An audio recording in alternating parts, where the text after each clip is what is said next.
معزز سامعین کرام، آپ کو اپنے ہر دل عزیز چینل دیار اردو میں خوش آمدید۔ آپ سن رہے ہیں کتاب تاریخ ابن خلدون، باب نمبر 21، ملوک کے آسرا و متنصرہ، سب ہیڈنگ کلیساؤں کا انہدام۔ اس کا پہلا حصہ سپہ سالار جو شام کی طرف گیا تھا، اس نے عہد کے برعکس شام پہنچ کر جس وقت یہود تبریہ و جلیل و ناصر و سور اس کے پاس جمع ہو گئے، عیسائیوں پر ہاتھ صاف کرنا شروع کر دیا۔ ان کے کنائس گرجے منہدم کرا دیے، ان کا مال و اسباب لوٹ لیا گیا، صلیب اٹھا کر لے گئے۔ عیسائی قیدیوں میں دخر ماں بطریق بھی تھا، اسے صلیب کے ساتھ مریم بنت موریکش زوجہ پرویز نے اپنے شوہر سے مانگ لیا۔ الغرض شام جس وقت رومیوں سے خالی ہو گیا اور اہل فارس قسطنطنیہ پر چڑھے جا رہے تھے۔ سب ہیڈنگ پرویز کی سور میں آمد۔ یہودیاں قدس و خلیل و تبریہ و دمشق و قبرص 20,000 کے قریب جمع ہو کر سور پر قبضہ کرنے کے لیے آگے بڑھے۔ سور میں ان دنوں 4,000 یہودی موجود تھے جنہیں ان کے پہنچنے سے پہلے وہاں کے بطریق نے گرفتار کر لیا تھا۔ محاصرہ یہودیوں نے سور کے باہر کے گرجے منہدم کرنے شروع کر دیے اور بطریق یہودی قیدیوں کو قتل کر کے ان کے سروں کو محاصرین کی طرف پھینکنے لگا، یہاں تک کہ تمام مقید یہودی فنا ہو گئے، اور کسریٰ پرویز یہ سن کر قسطنطنیہ سے سور آ پہنچا۔ یہودی باغی اس کے آتے ہی شکست کھا کر بھاگ گئے۔ سامعین کرام، اپنی قیمتی آراء سے ہمیں کمنٹ سیکشن میں ضرور آگاہ کریں، شکریہ۔ کتب کے انتخاب میں آپ کی قیمتی آراء بہت معنی رکھتی ہے۔ سب ہیڈنگ یوحنا بطریق کا مصر سے فرار۔ ابن امید کہتا ہے کہ کوکاز کیسر کی حکومت کے چوتھے برس یوحنا الرحوم ملکیہ کا بطریق سکندریہ مصر میں مقرر ہوا۔ جب اسے اہل فارس کے حملے کی خبر ہوئی تو وہ بما والی سکندریہ قبرص بھاگ گیا۔ 7 برس تک سکندریہ میں اس کی جگہ خالی رہی۔ فرقہ یعقوبیہ نے سکندریہ میں زمانہ حکومت کوکاز کیسر میں انشتانیوس کو بطریق بنایا تھا، جو 12 برس تک بطریق رہا۔ فرقہ ملکیہ نے مجبور ہو کر تبرکات کلیسا فرقہ یعقوبیہ کو دے دیے اور یعقوبیہ وہاں کے گرجاؤں پر قابض ہو گئے۔ Sub heading اثناسیوس بطریق۔ اثناسیوس بطریق انطاکیہ تحائف و ہدایہ لے کر اساقفہ اور راہبوں کے ہمراہ انشتانیوس سے ملنے کے لیے آ گیا اور عہدے پر پہنچنے کی اسے مبارکباد دی۔ وہ 40 روز ٹھہر کر اپنے مقام پر چلا گیا اور انشتانیوس اپنی ولایت کے 12ویں برس 320 برس بعد دیلادیانوس کی حکومت کے مر گیا۔ سب ہیڈنگ ہرقل پرویز مہم سور سے فارغ ہو کر پھر قسطنطنیہ پر جا پہنچا اور نہایت سختی سے حصار کر کے آمد و رفت رسد و غلہ بالکل بند کر دیا۔ بطریقوں نے الوکیہ میں جمع ہو کر براہ دریا کھانے پینے کا کافی ذخیرہ ایک کشتی میں ہرقل ایک بطریق تھا کہ ہمراہ قسطنطنیہ پہنچا دیا۔ محصور رومی اس کشتی کے پہنچنے سے بہت خوش ہوئے۔ ہرقل کو انتظام ملکی میں شامل کر لیا گیا اور کوکاز کی طرف سے بدظن ہو کر اور اس فتنہ و فساد کا اسے باعث سمجھ کر قتل کر کے 1944 سکندری میں ہرقل کو تخت کیسری پر بٹھا دیا۔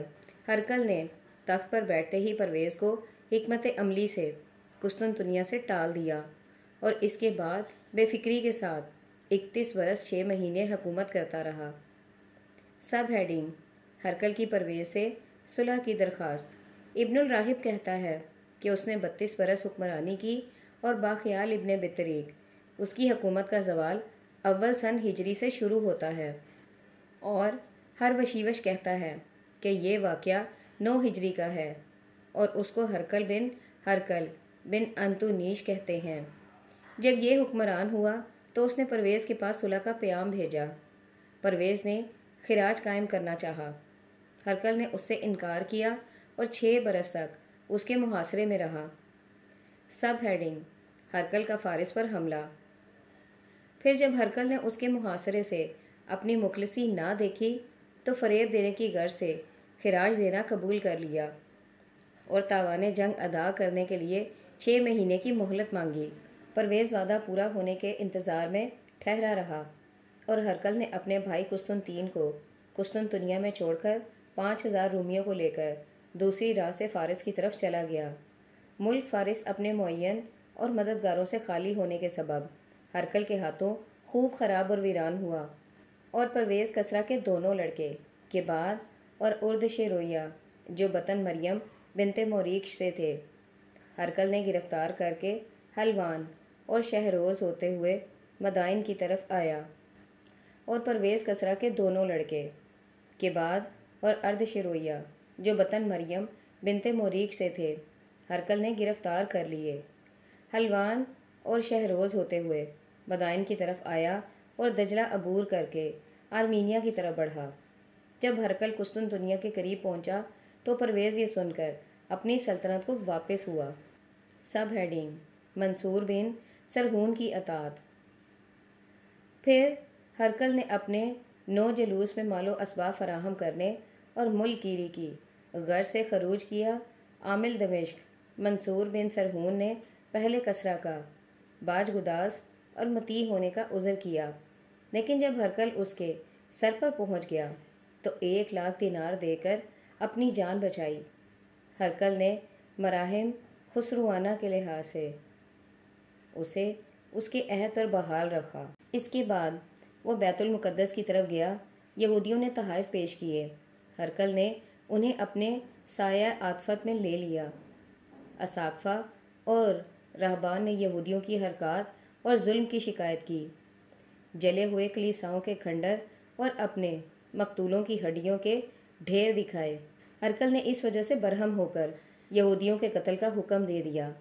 بے شمار یہودی آن واحد میں تلوار کے گھاٹ اتار دیے گئے۔ ان یہودیوں کے علاوہ جو مفرور یا روح پوش ہو گئے تھے کوئی نہ بچا۔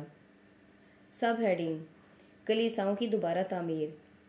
اس کے بعد ہرقل نے کنانز کلیساؤں کو از سر نو تعمیر کرایا۔ اس کے 10 جلوس میں اندرا سکون فرقہ یعقوبیہ کا سکندریہ میں بطریق مقرر ہوا۔ 6 برس تک اس عہدے پر رہا۔ اس کے مرنے کے بعد بنیامین 37 برس تک بطریق رہا۔ اس وقت مصر اور سکندریہ شاہ فارس کے ماتحت تھا۔ سب ہیڈنگ: مصر پر قبضہ۔ ہرقل مہم قدس شریف سے فارغ ہو کر مصر جا پہنچا اور اس پر بزور تیغ قبضہ حاصل کر لیا۔ اہل فارس کو قتل کیا۔ سکندریہ میں کوس کو اپنا نائب مقرر کیا۔ یہ بطریق بھی تھا اور عامل بھی تھا۔ سب ہیڈنگ: بنیامین کی روح پوشی۔ بنیامین نے اس کے مقرر ہونے سے پہلے خواب میں یہ دیکھا تھا کہ کوئی شخص اس سے کہہ رہا ہے کہ اٹھ اور روح پوش ہو جا تاکہ خداوند کا غضب ختم ہو جائے۔ بنیامین خواب سے بیدار ہو کر روح پوش ہو گیا۔ ہرقل نے اس کے بھائی مینیا کو گرفتار کر کے مذہب مقررہ کونسل خلق دنیا کا متبع کرنا چاہا۔ مینیا نے انکار کیا۔ ہرقل نے اسے زندہ آگ میں ڈال دیا۔ جب وہ جل کر خاک ہو گیا تو اس کی راکھ دریا میں بہا دی۔ سب ہیڈنگ: ہرقل کی مراجعت قسطنطنیہ۔ اس کے بعد ہرقل قسطنطنیہ کی طرف واپس آیا۔ اس کے بعد اس نے دمشق، حمص، حمات، حلب سے بے شمار مال و اسباب جمع کر لیا تھا۔ اس نے مصر کی آبادی بڑھائی اور وہ روز بروز آبادی اور صنعت و حرفت میں ترقی پذیر رہا، یہاں تک کہ اسے عمرو بن العاص نے بادشاہ دیقلدیانوس کے 357 برس بعد مصر فتح کیا۔ ہرقل نے بنیامین کو چند روز بعد امان دی اور وہ 13 برس بعد سکندریہ واپس آیا۔ سب ہیڈنگ: تاریخی معلومات۔ ابن امید کہتا ہے کہ حکومت ہرقل کے 11ویں برس 1933 سکندری 614 عیسوی میں تاریخ ہجری کی بنا پڑی۔ مسعودی کہتا ہے کہ جناب رسول صلی اللہ علیہ وآلہ وسلم کی ولادت زمانہ حکومت نیشتیان ثانی میں ہوئی، جسے آپ نے نوستیونس لکھا ہے۔ اسی نے الربا کا کلیسا بنوایا، 20 برس اس کی حکومت رہی۔ اس کے بعد ہرکل بن نستیونوس 15 برس حکمران رہا۔ اس نے سکہ ہر کلیہ کا رواج دیا۔ اس کے بعد مورک بن ہرکل تخت کیسری پر جلوہ افروز ہوا۔ مسعودی کا یہ بھی بیان ہے کہ لوگوں میں مشہور یہ ہے کہ واقعہ ہجرت اور زمانہ شیخین عہد حکومت ہرکل بادشاہ روم میں گزرا ہے۔ پھر وہ کہتا ہے کہ کتب سیر میں یہ تحریر ہے کہ ہجرت زمانہ کیسر بن مورک میں ہوئی۔ اس کے بعد اس کا لڑکا کیسر بن کیسر زمانہ ابو بکر رضی اللہ تعالیٰ عنہ، ہرکل بن کیسر زمانہ عمر رضی اللہ تعالیٰ عنہ میں تھا۔ اسی کے زمانے میں اسلامی فتوحات نے اسے شام سے نکال باہر دیا۔ باب نمبر 22 ہرکل کا دور زوال۔ سب ہیڈنگ پرویز کی بلاد روم پر فوج کشی۔ سامعین کرام، ابن امید کہتا ہے کہ 2 ہجری میں پرویز بادشاہ فارس نے ایک لشکر ممالک شام اور جزیرہ کی طرف روانہ کیا۔ اس نے ان ممالک پر قبضہ حاصل کر لیا، بلاد روم کو خوب پامال کیا، عیسائیوں کے کنائس گرجے منہدم کر دیے اور ان میں جو مال و اسباب اور ظروف حلائی و نقرئی ملے لوٹ لیے گئے۔ پرویز نے ایک عیسائی طبیب کے کہنے سے، جو کہ اس کے پاس رہتا تھا، الرحا کو یعقوبیہ مذہب کا مقلد بنایا، اور اس سے پیشتر وہ ملکیہ مذہب رکھتے تھے۔ پھر 8 ہجری میں شاہ فارس نے بلاد روم پر فوج کشی کی، اور اس فوج کشی کا سپہ سالار مرزبان شہریار تھا۔ اس نے بلاد روم کو برباد و ویران کیا، قسطنطنیہ کا مدت و محاصرہ کیے رکھا۔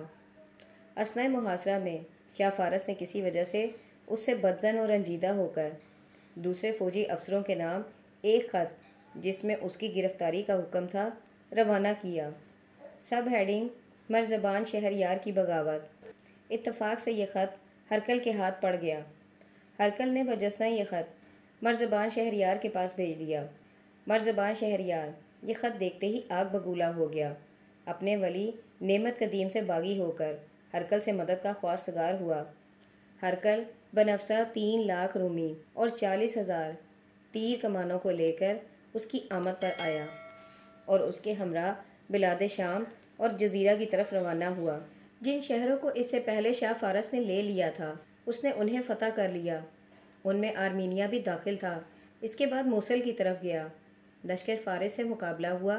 فارس کا بے شمار لشکر تاتیک ہوا جو بچ گیا۔ وہ جان بچا کر میدان جنگ سے بھاگ نکلا۔ سامعین کرام، ویڈیوز کو لائک، شیئر اور کمنٹ کرنا مت بھولیں۔ سب ہیڈنگ پرویز کی مراجعت مدائن۔ پرویز شاہ فارس چند ہمراہیوں کو لے کر مدائن سے بھاگ گیا۔ ہرکل نے اس کے خزانوں پر قبضہ کر لیا۔ شرویہ بن کسرا کو، جو کہ ایک مدت سے قید میں تھا، شہریار مرزبان نے قید سے نکال کر تخت حکومت پر بٹھایا۔ ہرکل سے اور اس سے دوستانہ تعلقات قائم ہو گئے۔ اس کے بعد ہرکل مدائن سے واپس ہو کر آمد آیا۔ اس کے بعد کہ اس کا بھائی تداوس جزیرہ اور شام کا حکمران ہو گیا تھا، پھر وہ الرحا آیا اور 1 برس تک یہیں ٹھہرا رہا۔ اس نے عیسائیان یعقوبیہ کو پھر اسی مذہب کا پابند کر دیا جسے انہوں نے زبردستی ترک کیا تھا۔ سب ہیڈنگ ہرکل اور دعوت اسلام۔ ابن امید کے سوا دوسروں کی یہ روایت ہے کہ آخری 6 ہجری میں جناب رسول صلی اللہ علیہ وآلہ وسلم نے وجی قلبی کی معرفت ایک خط ہرکل کے پاس بھیجا تھا، جس میں جناب محتشم علیہ نے ہرکل کو اسلام کی دعوت دی۔ اس خط کی عبارت صحیح بخاری میں مذکور ہے، جو کہ کچھ اس طرح سے ہے: شروع کرتا ہوں میں ایسے اللہ کے نام سے جو رحمان اور رحیم ہے، از محمد رسول اللہ صلی اللہ علیہ وآلہ وسلم با ہرکل عظیم الروم۔ سلام اس شخص پر ہو جو کہ ہدایت کا تابع ہو۔ بعد اس کے میں بے شک تجھ کو اسلام کی طرف بلاتا ہوں۔ اسلام لا، سلامت رہے گا، خدا تجھ کو 2 چند اجر دے گا، اور اگر تو نے اسلام لانے سے منہ پھیرا تو بے شک تجھ پر تیرے متابعین کا بھی گناہ ہوگا۔ اور اے اہل کتاب، ایسے کلمہ کی طرف آؤ جو کہ ہم میں اور تم میں برابر ہے، یہ کہ نہ پرستش کریں ہم کسی کی سوائے اللہ کے، اور یہ کہ کسی کو اس کا شریک نہ کریں، اور یہ کہ سوائے اللہ کے ایک دوسرے کو رب نہ بنائیں۔ پس اگر اس سے وہ روح گردانی کریں تو کہو تم کہ شہادت دیتے ہیں ہم اس امر کی کہ ہم مسلمان ہیں۔ سب ہیڈنگ: ہرقل اور ابو سفیان کی گفتگو۔ ہرقل کے پاس جس وقت یہ خط پہنچا، اس نے ان لوگوں کو ایک جلسے میں ان شخصوں کے مواجہ میں جمع کیا جو قبیلہ قریش کے اس وقت وہاں موجود تھے، اور ان سے دریافت کیا جو نسباً جناب سرور کائنات صلی اللہ علیہ وآلہ وسلم سے قریب تھے۔ ان لوگوں نے ابو سفیان بن حرب کی طرف اشارہ کیا۔ ہرقل نے ابو سفیان کو دیکھ کر موجودین قریش سے کہا کہ میں اس سے ابو سفیان، اس شخص جناب رسول صلی اللہ علیہ وآلہ وسلم کا حال دریافت کیا چاہتا ہوں۔ تم لوگ ذرا سنتے رہنا کہ یہ کیا کہتا ہے۔ اس کے بعد ہرقل نے ابو سفیان سے 2 حالات دریافت کیے جو کہ انبیاء علیہ السلام کے لیے واجبی یا کہ ان سے ان کا منزہ اور پاک ہونا ضروری ہوتا ہے، اور ابو سفیان نے ان کے تمام سوالات کے جوابات صحیح طور سے دے دیے۔ ہرقل ان امور سے خوب واقف تھا، آسمانی کتابوں پر اس کی نظر تھی، اس نے آپ کی نبوت کی تصدیق جیسے کہ امام بخاری نے اپنی صحیح میں ذکر کیا ہے۔ سب ہیڈنگ: ابو شمر غسانی کو دعوت اسلام۔ جناب رسول صلی اللہ علیہ وآلہ وسلم نے ایک خط بدست شجاع بن وہب اسدی حرس ابن ابو شمر غسانی والی غسان سرزمین بلقا ملک شام کے پاس بغرض دعوت اسلام روانہ کیا۔ شجاع بن وہب روایت کرتے ہیں کہ جس وقت وہ یہ خط لے کر حرس کے پاس پہنچا، اس وقت یہ غوطہ دمشق میں کیسر کے اتارنے کی تیاری کر رہا تھا۔ چند دن تک وہ مجھ سے غافل رہا۔ ایک روز اس نے مجھے طلب کیا اور نامہ نامی پڑھنے کا کہنے لگا۔ وہ کون شخص ہے جو مجھ سے میرا ملک لے لے گا؟ میں خود اس کی طرف بڑھتا ہوں، اگرچہ وہ یمن میں ہو۔ اس کے بعد وہ تیاری میں مصروف ہوا اور کیسر کو اس حال سے آگاہ کیا۔ کیسر نے اسے اس ارادے سے روک دیا، تب اس نے مجھے واپس ہونے کا حکم دیا۔ سب ہیڈنگ: غزوہ موتا۔ 8 ہجری میں جناب رسول صلی اللہ علیہ وآلہ وسلم نے لشکر اسلام کو شام کی طرف بڑھنے کا حکم صادر فرمایا۔ یہ لڑائی غزوہ موتا کے نام سے مشہور ہے۔ اس میں 3000 مسلمان تھے۔ اس لشکر کی سرداری زید بن حارثہ کو مرحمت ہوئی تھی۔ روانگی کے وقت آپ نے فرمایا تھا کہ اگر زید بن حارثہ لڑائی میں کام آ جائے تو جعفر بن ابو طالب پھر عبداللہ بن رواحہ یکے بعد دیگرے سردار بنائے جائیں۔ الغرض جس وقت یہ لشکر مان سرزمین شام میں پہنچا، ہرقل بھی 1,00,000 رومی اور فوجیں جذام، غیر، بہرام، بلقین کے لیے ہوئے مواب سرزمین بلقا میں ان کے مقابلے کے لیے آ پہنچا۔ بلقیس کا دربار مالک بن رافلہ تھا۔ اس کے بعد حملے کے خیال سے بلقا کی طرف بڑھا۔ ہرقل نے مواب سے نکل کر مقام موتا میں اس کا مقابلہ کیا۔ لڑائی نہایت سخت اور خوفناک تھی۔ پہلے زید، پھر جعفر، پھر عبداللہ شہید ہوئے، اور جب خالد بن ولید سردار بنائے گئے تو انہوں نے لڑائی موقوف کر دی اور لشکر کو لے کر مدینہ واپس آئے۔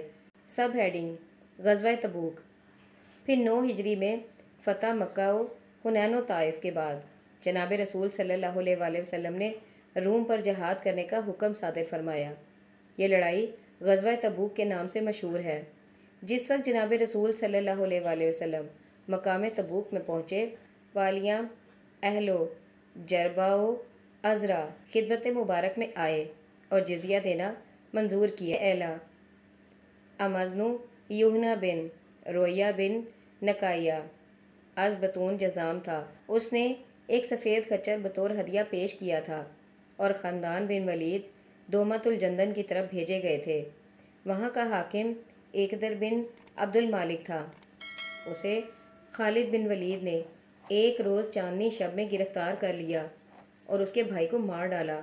جناب رسول صلی اللہ علیہ وآلہ وسلم کے پاس جس وقت یہ حاضر کیا گیا، آپ نے اس کا خون مباح کر دیا، لیکن اس نے جزیہ دینا منظور کر لیا، جس سے اس کی جان بچ گئی اور اپنے شہر کو لوٹا دیا گیا۔ تقریباً 10 شب تک رسول صلی اللہ علیہ وآلہ وسلم تبوک میں مقیم رہے۔ رومیوں میں سے اور نہ عرب متنصرہ سے مقابلہ پر آیا تو آپ مدینہ واپس آئے۔ اس کے بعد ہرقل کو یوحنا کے حالات سے آگاہی ہوئی تو اس نے بنظر تنبیہ اسی کے شہر میں اس کے قتل اور صلیب دیے جانے کا حکم دیا۔ ابن امید کے سوا دوسروں کا کلام ختم ہوا۔ سب ہیڈنگ: خالد بن ولید کی دمشق پر فوج کشی۔ ابن امید کہتا ہے کہ 13 ہجری میں حضرت ابو بکر صدیق رضی اللہ تعالیٰ عنہ نے عصا کر اسلامیہ عرب کو شام فتح کرنے کے لیے روانہ کیا۔ عمرو بن العاص فلسطین اور یزید بن ابی سفیان حمص اور شرجیل بن حسنہ بلقاء بھیجے گئے۔ ان سب کے افسر اعلیٰ ابو عبیدہ بن جراح تھے اور خالد بن سعید بن العاص کو سماوا کی طرف بڑھنے کا حکم دیا۔ وہاب بالطریق رومیوں کا ایک گروہ لیے ہوئے ان کا مقابل ہوا۔ خالد نے دمشق کی طرف شکست دے کر مزاج الصفرا میں قیام کیا، پھر آگے بڑھ کر اس کا راستہ روک لیا اور پھر اس پر دوبارہ حملہ کیا۔ وہاب بالطریق عصا کر اسلامیہ کی طرف لوٹ پڑا۔ لڑائی میں اس کا لڑکا مارا گیا۔ اسی اثنا میں حضرت ابو بکر نے خالد بن ولید کو عراق سے شام تک مسلمانوں پر اعلیٰ افسر مقرر کرنے تھے، چنانچہ لشکر اسلام خاندان بن ولید کی ماتحتی میں دمشق کی طرف بڑھا اور اسے فتح کر لیا، جیسا کہ اسلامیہ میں بیان کیا گیا ہے۔